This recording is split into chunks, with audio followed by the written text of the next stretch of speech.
everyone, it's Sharana from Payorwait, and today I'm going to be reviewing and recapping House of the Dragon Season 2, Episode 4, and y'all,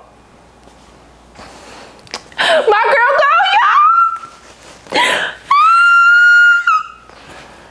Lord, I know you said that you work in mysterious ways, but I don't know how you can take my girl Rhaenys and that raggedy ass her Crispy and Alicent is still walking on this planet. I don't understand. Why does she have to go? Why? Why, Lord? Take Sir Crispy. He was right there. He was right there. But if y'all new to this, y'all know we gotta take a moment of silence when we lose people that we actually care about. So we're gonna do a moment of silence, and we're gonna have some Crown Royal sponsor me. We're gonna have some Crown Royal in her name, okay? I'm breaking my journey to a bad beach so we can honor a real one, okay? So we can honor like the queen that never was, Princess Rhaenys, okay? So we're gonna pour it up. We're gonna pour it up. We're gonna do a little something, okay? We got the good stuff. We got our Crown XO. And we're gonna do a moment of silence, okay? Moment of silence. Okay. This for you, Rhaenys.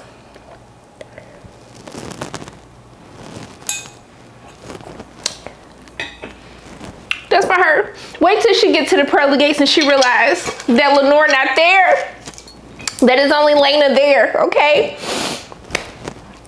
Woo, woo, woo, woo. Okay, I'm gonna get it together. I'm gonna get it together. All right. Oh, and sorry that I'm in this like Christmas onesie. It's laundry day and I didn't have nothing else to put on. All right, so we're gonna start with Daemon, okay? Because I can't get into everything that happened with Rhaenys right now. I just need a moment. So let's talk about Daemon Raggedy behind, okay? So Daemon is still having hallucinations. He sees young Rhaenyra sitting on the Iron Throne. She's coming to him, she's talking, but he doesn't understand what she's saying. And I love when they say speak plainly. I'm gonna start like saying that when I don't hear my god kids they talk, I'll be like, speak plainly. Like, I can't hear you, speak plainly. All right, so as she comes to him, you know, she says, you created me and now you're set on destroying me. And we really see this in the conversations, you know, that he had with Rhaenyra before he ran off to Harrenhal. We see this conversation between him and Alice where everyone is just like, hey, like, low-key, I feel like in your heart of hearts, you're happy that this is happening because honestly, you've always wanted the throne for yourself. And a little bit of you never really wanted Rhaenyra to be able to get the throne so easily. So everyone's been kind of saying, and I think even in his heart of hearts, he knows that he is enjoying what is actually happening right now. And so, you know, she says, like, now you're set on destroying me all because your brother loved me more than he loved you. And he chops her head off and she's still talking. And then he wakes up because there's someone telling him that a raven, you know, has been sent for him. So we see that Daemon he wanted to talk to the Lord Paramount because he needs to raise an army and able to be able to defend Harrenhal, and they just need numbers. As Sir Crispy is on the hunt, he is gaining more people to Aegon's cause, and they need more men if they're going to be able to fight and actually win this war. And so when he goes to see, like, he's thinking he's gonna get this old crippled man, and he sees that it is a young boy, and he was like, oh, so I guess the Lord Paramount is feeling much better, huh? He was stressing Sir Simon Strong, like Sir Strong, out this entire episode. And so when he's talking to the little boy, he was just like, hey, like, I'm his grandson, like, I'm here in his stead, you know, he's the heir, you know, to being Lord Paramount. He stands to inherit everything that Grover Tully has right now. And so when he's talking to the little boy, he was like, hey, like, can you make the decisions since you're, you know, you saying your grandfather, he can barely eat or drink only enough to sustain him. So if he can't do nothing, then can you do something? Can you get me an army? And he was like, baby, that's not how stuff work over here, honey. Okay, we got a democracy over here. And he was like, okay, Beach, well, can you just go ahead and get a feather pillow and just smother your way to your inheritance? And I said, Daemon. Even Sir Strong was like, why do you do the things that you do? How you gonna tell this little boy to kill his grandfather. Not only just kill him, smother him, and get on with his inheritance. I just like, sir, I know you don't love nobody. And I know you probably weren't loved properly, but like, sir, do not tell this little boy to kill his grandpa. Even the boy sitting up here looking like, did this fool just ask me to kill my grandpa? Like, did he? He was like, sir, I love my grandpa. I don't know. I know you must come from a place of not love, but I'm not gonna smother my grandfather, okay? So he was like, well, bitch, you ain't got no use to me. And then I was like, sir, you need to get up and go, because Damon ain't beyond killing nobody. He done already had the 3-year-old beheaded, all right? So he walks off, and then later he begins hallucinating again. And so we get a little more insight as he talks to Alice Rivers, who's one of, you know, the bastard children of the Strong family. And we get more insight as to why he's been having these hallucinations, these dreams. She talks about how before the first stone was laying, that Harrenhal was a cursed place, because in order for them to build this castle, they tore down a forest of weirwood trees, what they call the heart trees, which believed to have, the trees are inhabited with spirits that have lived there before. And so she even says the bed that you sleep on was made from the wood of the weirwood tree. And so that's, she's like, how you been sleeping? And now I would have had to choke up real quick. I don't condone violence, y'all. But you talk about how I've been sleeping. Ho, you know how I've been sleeping. You sit up here talking about y'all got me sleeping on this weird tree bark bed.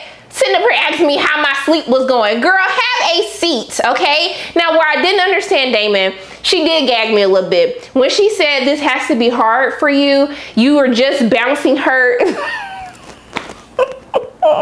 Wait, she said he was just bouncing Rhaenyra as a little kid on his lap. And I said, y'all, why she say that? Why she say that? Okay, why did she say that? So, I'm sorry, even thinking about it, I was just like, she truly gagged me. I know she gagged him. She gives him a drink. And I was like, now Damon, you were all about people poisoning you and stuff. And out of all the people that you wanted to take drink from, you wanted to take drink from Alice?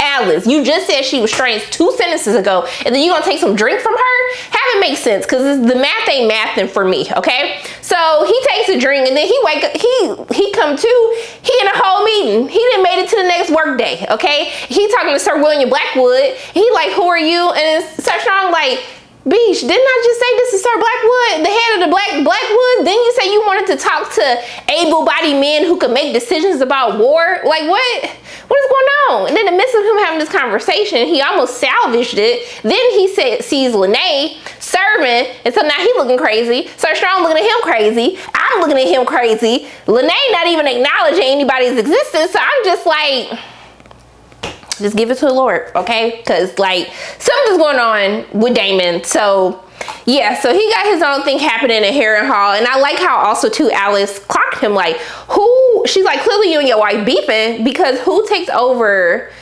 a castle and doesn't send a raven to let his wife know, like, hey girl, I took over Harrenhal for you, but like you didn't send nothing. So she was like, clearly there must be trouble in paradise. I like how she was able to clock that. But we're gonna go to Alicent Raggedy behind, because Alicent, the hypocrisy for me, okay? It's the double standards for me, okay? It's the jealousy for me. It's the lies for me, okay? It's the raggediness for me with Alicent, okay? So we see that Alicent, like, y'all, when the Grandmaster came in and he put that drink on the table, I said, I know you effing lying. I know you're effing lying. I know that's not what I think it is. I know it ain't what I think it is. I know it's not the drink that you got mad at Rhaenyra for. I know it's not the drink that you got mad at Rhaenyra for, that you judged her for, okay? That you started a whole beef with her for. I know that's not that drink, okay? And so the Grandmaster like, hey, I got your drink for one of your hoes. And she's like, okay, I'll make sure that she gets it. And he was like, bitch, I know this for you. And so she like, you know, she just, okay, then she asks the Grandmaster like, hey, do you feel like Viserys wanted Aegon to get the seat? Now he paused for a moment, because he's like, bitch, now is this a trick question? Because you know that man didn't want that little kid to have that seat. But I'm trying to keep my job, okay? I'm trying to keep my Black Westeros job, all right? So yeah, I don't know. He never had conversations with me about that. And I said, good answer, good answer. You get to keep your black job for another day in Westeros. So he leaves, and clearly she's trying to convince herself that what she has done was inevitable, but I feel like she knows that she literally caused all of this chaos to unfold. So she ends up drinking the mixture. Then after the council meeting, Lord Lares come in. He like, hey girl, I heard you was sick. You couldn't, I knew something must have been wrong if you weren't at the council meeting, okay? You didn't show up to the meeting today. You didn't clock in. So she was like, yeah, like I overindulged. And then he see the drink on the table. He was like, oh, bitch, it looked like you sure did overindulge. And I'm like, I know he knows she getting her back blown out. But what I didn't know is the timeline behind this, because she was like, it's only been a few weeks since my husband died. And I'm like, so wait a minute. If it's only been a few weeks, how long have you and Sir Crispy been smashing? Were you smashing like while he was still on this planet withering away? Because you're doing all of this just a few weeks after, like you didn't even want to be in mourning. You don't want to at least like let the kitty cat, let the litter box chill out for a moment before like, it wasn't no mourning period for the cat before you started getting that litter box moisturized again. Haven't make sense for me, Allison, because the math isn't mathing on this. But I'm just glad that like Lord Lares is just like, bitch, I know what's up with you. It is. So then he started talking about like, well, I know you must be proud of Sir Cole, your baby daddy. He didn't say that, but I'm just saying that's basically what he was saying. But she tried to play it off, and then, you know, he saw the books and he's like, oh, I didn't know you shared the same passion as your husband. And then like they have a conversation, and you know, I feel like even he knows that Viserys didn't want Aegon to take the throne, and he kind of has like a conversation with her about it, but like she was just like, it doesn't matter at this point what he wanted, what he didn't want. Like people are gonna think what they think, and like the people on Rhaenyra's side gonna want what they want, the people on our side gonna want what they want, and it really just doesn't matter at this point. And I was like, okay girl, whatever it takes for you not to be disrespectful or raggedy or feel like you really did something, to each their own. It is what it is. But let's talk about Aegon raggedy behind anyway, since we up here talking about who should get the throne. So Aegon throwing a fit because Daemon took Harrenhal, and he just feel like nobody's listening to him, okay? So when Lord Lares said that Harrenhal more crippled than he is, I said, no sir, I'm not even supposed to be laughing at this, and Lord, I do not want to go to hell, but you can send Sir Crispy and Alicent to hell right away. But I had to laugh a little bit, okay? I had to, it was funny. So he was like, guys, you need to make sure that I'm aware of everything that's happening so I don't look weak, like I'm the king. And then they look at each other like, look at this fool. I just want to be a part of the conversations that they have. Y'all know how y'all go to a work meeting and y'all talk mad-ish about your boss or one of your coworkers? I know the conversations be lit behind his back. And so I was like, sir, you're already weak. Like, be for real. The delusion that you have is the level of delusion that I would love to strive to get, okay? So, Aemon, well I say Aemon is sitting up here getting his licks back little by little this entire episode, okay? So he starts speaking to him in their tongue, and it's clear that Aegon was not paying attention in class during these moments, and so he's struggling to even be able to say something back. He didn't embarrass himself. Aemon just smiling, just like, look at this fool. Look at this fool y'all call king. Look at him. Look at him. But y'all was making fun of me in my whole childhood, and look at him looking like a fool, looking dumb and raggedy, okay? So then Aemon basically says like, hey, this is what we finna do, okay? And the council's like, okay, cool. So clearly they're not listening to him, all right? So he tells them like, we're gonna take Rook's Rest next. I'm sorry, y'all, got my retainer in for my braces. We're gonna take Rook's Rest next, and we ain't finna worry about Harrenhal right now. And so then the next time that they're in the council, Aemon's just like, Aegon is like, you guys bore me. He's like basically upset because they're praising Aemon, they're praising Crispy, and he feels like he should be the one getting the praise because he's the king. So he's like, you guys bore me, and then he walks out. Then he goes, and his mama looking for some books, and she's like, where your daddy's books at? He was like, I had them removed. Like, girl, what you looking for? And she was like, you stupid hoe. She didn't say that, but that's what she said to say it. She was like, so you gonna get rid of all the knowledge that your father worked hard to get? Like, how dumb can you be? And he was like, look, hoe. He didn't call his mama hoe. Don't call your mama no hoe. But he was like, I just had him sent away. I didn't burn him, trick. Like, you shouldn't even be in my room in the first place. And so here Alicent go, mother of the year, the terrible mother of the year. Like, what's wrong, A guy? Like, I really don't care, but what is wrong? And so he was like, the counselor don't listen to me.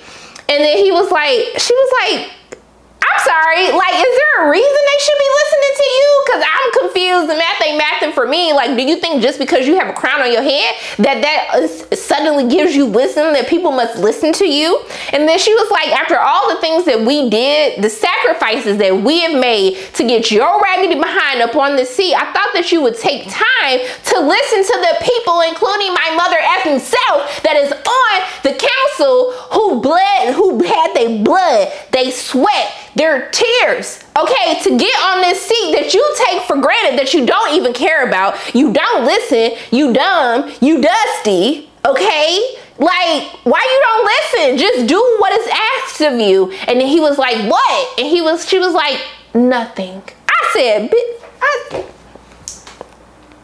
you didn't have to go in like that, Allison. Like, I know that you drank your little unthotty tea, like, but you didn't have to go in on him like that. And then also too, when she had said, what did she say to him that was crazy?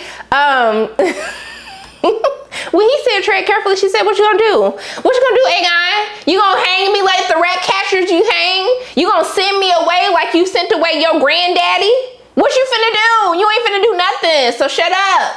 That's basically what she said. I ain't say, that's what she said, okay? So after that, you know, he's even more upset, and then we see the dumb decision that he makes later on in the episode. But let's get to Sir Crispy, okay? So Sir Crispy, every week that I have to talk about him, I get upset because that's another week that this hoe gets to live. That he gets to live and be on my screen every week, getting on my everlasting nerve. Call Rhaenyra a whore, a dragon stone one more time, Sir Crispy.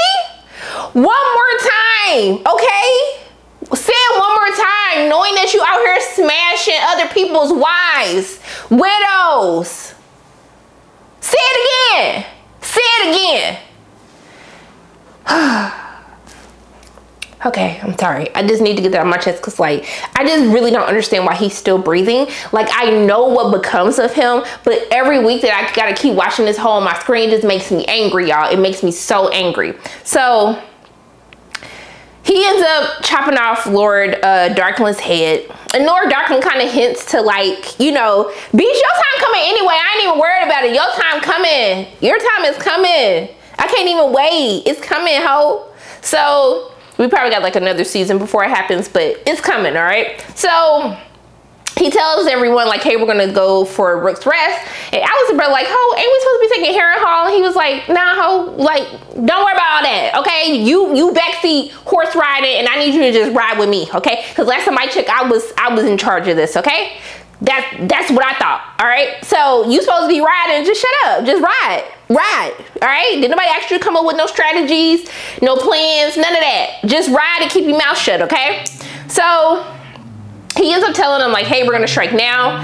Here come Allison, brother, like, sir, didn't you just almost get us killed 2 episodes ago? Like, what you doing? He just like, I know what I'm doing, ho. Just do what I told you to do, okay? So he got this plan. Like, Sir Crispy was looking mighty confident the whole episode. I ain't gonna hold you. He was looking real confident. So he up there, and I'm just like, what's going on? And then they was like, wait for the signal. And I was like, signal? And then I saw Aemon Raggedy behind sitting on Vhagar. Vhagar just like, can we go kill these hoes now? Because I got a program to catch. My stories come on in a couple of hours. Like, The Dragons of Westeros, like, comes on tonight. It's a new episode. Can we just get this over with so I can get back to King's Landing? So I knew something was up, okay? So in the meantime, we're gonna pause that and we're gonna go to my girl, Rhaenys, because it's time, all right? So Rhaenys ends up seeing Lord Corlys ghetto twins, because they older. They not ghetto twins, because they older than, they might be ghetto twins, y'all. I don't know. They might be the same age as Lene and Lenore might have been, so I don't know. They might. I don't know. So she started looking at his face like, oh, your mother must have been real beautiful. And I was like, hold on, bitch. Like, you do realize that, like, his mama was smashing your dude. And I guess she did. So then Lord Corlys come up like, bitch, is there something that you need? Like, why you up here touching my bastard children? He didn't say that, but I'm just saying. So she says, well, your captain told me that that's the one who saved you from the water. And he was like, okay, and I didn't think it was pertinent information. I was just like, hold on. Lord Corliss, you're like a level 1000, and I need you to come back. Cause you the one who was up here cheating. So you sitting up here cheating, and she was like, I know who they are, ho. So you got all this bass in your voice. I know who they are. And I'm just sitting up here like, how you getting loud and you the one out here cheating and fathering people? You couldn't even wrap it up. They didn't have no dragon skin condoms in Westeros during the time, so you went out here having other kids. So he got like a little attitude, and I was just really confused by it. Like, it just didn't make sense to me. So basically he ends up, she ends up leaving. She tell him, like, you know, Baela summoned her to Dragonstone because they getting on her nerves. The council is upset because, you know, Rhaenyra is still gone. They don't know where she went. And so then she goes to the council meeting. Sir Alfred, now he irks my everlasting nerve, and he should have been killed a long time ago. The fact that he's even still breathing is still crazy to me. I'm hoping we're gonna get a little Dracarys action for him, but they sitting up here talking, and he did have a question. He said, now Baela, why you sitting up here giving me all this information? Why you didn't just Dracarys the hell out of that forest and kill Sir Crispy? The questions that we all would like to know as well. The answers we would like to get. But then when she said, well, I'll just wait for the next time that your raggedy behind gets on the dragon and do it yourself. Oh, wait. You ain't got one. She didn't say it like that, but even Rhaenys had to laugh at the joke. So so Jace took up for his boo thing, and I was really happy for it. But what I was very confused about was the fact that Jace had the audacity to be talking to his mama at the side of his neck. Sir, what are you gonna do? Okay, Rhaenyra comes back. She tells him, like, hey hoes, we can finally go to war now. I had to just make sure that, you know, all options of peace. Stomach, I literally fed you, chill out. So I had to make sure that all options of peace were like kind of taken care of. But no, these hoes want to go to war, so war is what these hoes are gonna get. The dragon's about to get to dancing. And so they tell about what's happening to Rook's Rest, everything that Sir Crispy has been going up to. And so she was like, okay, well fine, I'm finna get my dragon, we finna ride out. And they were like, no. Jason's like, girl, you like, how you gonna ride out? We sitting up here fighting for your raggedy behind. And I was like, Jace, you two have a little bit too much bass in your voice. It's too much, okay? Tone it down a bit. He was like, well, I'm gonna get my dragon and go. And she was like, Beesh, you ain't got no experience. You don't even have a job yet. Like, ain't nothing on your resume. You think you finna go out here with a dragon? Have a seat. And I was like, Jace, please, honey. She saved you from death so many times. Please just have a seat. So Rhaenys, she volunteers, and I already knew what was about to happen, and I was just like, oh my god. So she go to the battle, y'all. Okay, so Sir Crispy, he got his plan looked like it's really working and stuff, right? So then Rhaenys, she come up with Melissa, and like I was like, get him, girl. So they go to war, and then she you know, blowing the fire on them. Here come Aegon raggedy behind. He wasn't even supposed to be there. It was only supposed to be Aemon and Vhagar. So they do the signal, but then Aemon see that his dumb brother Aegon is there with, I believe it was Sunfire. And so then he goes to try to fight Melissa and Rhaenys. So they sent up here fighting, and basically, you know, he was getting that ass tapped, okay? They was like, ah, and then it was like, ah, and then they was like fighting and stuff, okay? And so, you know, the dragon's going back and forth like, your rider a hoe, no, your rider a hoe. And so they get into it. So as it looked like he was finna get his ass beat, because he was like, they was getting that tap, tap, tap, tap, tap, all right? So then Vhagar and Aemon comes in, and so Aegon like, oh snap, my brother come to get me, he got my back. But then Aemon had a look on his face, and I was like, I don't know, you talking a lot of ish at the brothel that night. I think he might be coming for you too. So before I could even get the thought out of my mind, he was like, Dracarys. And then he like burned Aemon, and Aemon fell like, ah, and then Sunfire's like, ah, and then that just left Melissa and, you know, that left Melissa, Vhagar, Aemon, and Rhaenys fighting. So then they fall, and then Sir Crispy like, my lord. And I'm just like, sir, like, you know he done. Like, why y'all didn't lock him in his door or something? Like, it's just besides the point, okay? So then they get into it, and Rhaenys basically looking like, you see as they're coming how massive Vhagar is compared to Melissa. And it's just like, you know what's gonna happen. You know what's about to go down.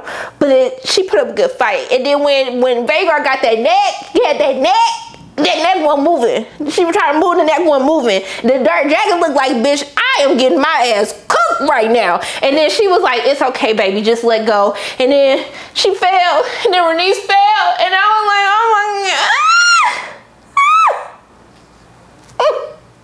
Amon got this little smug look on his face. When they fell, they knocked Crispy out, which I was like, yes, get him. And then by the time Crispy wake up, he like, where is Aegon? And then Amon just like, he right there. Like, my man is burnt to a crisp, okay? He's not dead, but he on the brink of death, okay? So if you read, you know what's gonna happen next, but Amon was just like he was really just like, he over there. He said like he over there, like he resting, like he not burnt to the bone. Hey, Amon, just stop. I can't, okay? But my girl gone. Renice, if you would have been made queen, we wouldn't even be in none of this mess in the first place. All I know is count your days, Allison. Count your days. Count your days. Count your days. If I see any of them on the street, square up. Square up. Okay? Square up. All right, but I do want to give everyone, all the actors involved, they have been turning in some great performances. I know we talk so much about how we hate Sir Crispy, how we hate Allison, but I do think that everyone does such a fantastic job. Even with Aegon's character, the looks that he has, I really do think this is a really great cast. Everyone brings their A game every single week, but my girl is gone. This is probably one of the best. This is the best episode of the season. Yeah, actually, while we're on that, everybody that be coming in my comment section talking about, you say it's slow, it's slow, it's slow. Bitch, we got pregnancy announcements. We got freaking fights. The girls was fighting, the dragons was fighting. We got people talking back to their parents. We got people hallucinating. There was stuff happening from beginning to end. So when I say the next time that the episode is slow, come back to this episode and see, this is what I need, okay? This is the energy that I need, all right? I'm sick of it. I'm sick of y'all, all right? I love this episode. Best episode of the season so far. It was just great. I'm gonna go finish just, you know, mourning my girl, but yeah. This episode, no notes, 10 out of 10, would recommend. Allison, Sir Crispy, count your effing days, all right? So those are my thoughts on House of the Dragon Season 2, Episode 4. As always, my name is Sharona from Payorwait, and if you like what you saw today, make sure you hit the like button, hit subscribe, share this video with your friends, and make sure you hit the notification bell. And I love you guys 3000. And until I see you again, bye.